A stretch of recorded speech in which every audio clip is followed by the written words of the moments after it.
Nous n'avons pas le temps de réserver du temps 4. Mais combien la mentalité des Juifs était différente de l'attitude de nos jours. Dieu dit à Moïse 3 : Tu parleras aux enfants d'Israël et tu leur diras, en vérité, vous observerez mes sabbats, car c'est un signe entre moi et vous à travers vos générations, afin que vous sachiez que je suis le Seigneur qui te sanctifie. 14 Vous observerez donc le sabbat, parce qu'il est saint pour vous. Celui qui le souille mourra sûrement. Quiconque y fera un travail sera éliminé de son peuple. 15 Vous travaillerez pendant 6 jours, mais le 7e jour est un jour de repos consacré à Jéhovah. Quiconque travaille le jour du sabbat mourra sûrement. 16 C'est pourquoi les enfants d'Israël observeront le sabbat et le célébreront de génération en génération comme une alliance perpétuelle. 17 Ce sera pour toujours un signe entre moi et les enfants d'Israël, car en 6 jours l'Éternel a fait les cieux et la terre, et le 7e jour il a cessé et s'est reposé. 5 Nous devons arrêter la vie bien remplie que nous avons menée toute la semaine. C'est comme descendre une pente très raide.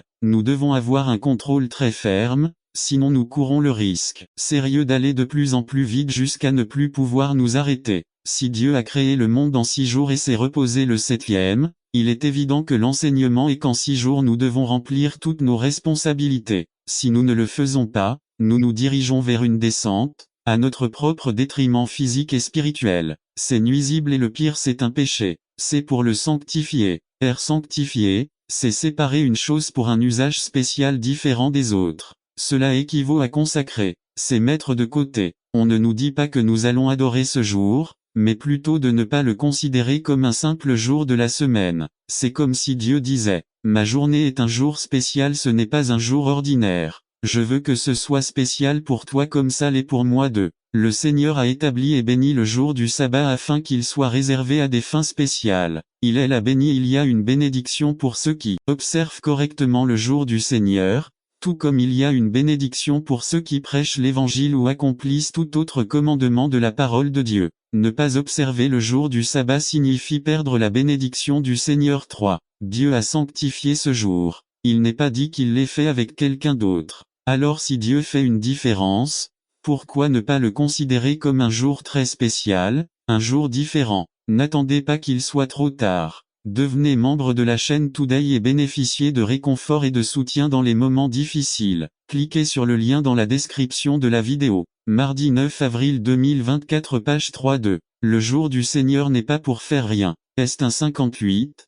13 Nous devons nous concentrer sur l'accomplissement de la volonté de Dieu. Si vous vous abstenez de faire votre volonté lors de mon jour saint et que vous l'adorez, sans marcher selon vos propres voies, ni rechercher votre volonté, ni exprimer votre propre volonté. Mot 1. L'enseignement n'est pas seulement que Dieu a conçu le repos pour notre bénéfice. Ce repos doit comprendre un élément fondamental pour compléter l'idée fondamentale du repos, le culte de Dieu. Ce n'est pas une journée pour nous occuper de notre plaisir ou de notre divertissement. Il ne s'agit pas de faire ce que nous voulons, mais de faire ce que Dieu nous dit de. Le jour du Seigneur est une opportunité que Dieu nous donne pour que, avec moins de pression et d'obstacles et avec plus d'intensité que les autres jours de la semaine, nous nous rapprochions du Seigneur. Pendant la semaine, nous plaignons que le travail nous enlève du temps pour nous concentrer sur notre marche avec le Seigneur. Nous avons de nombreuses raisons de ne pas passer du temps seuls avec le Seigneur dans la prière, la lecture de sa parole et la rencontre avec les frères.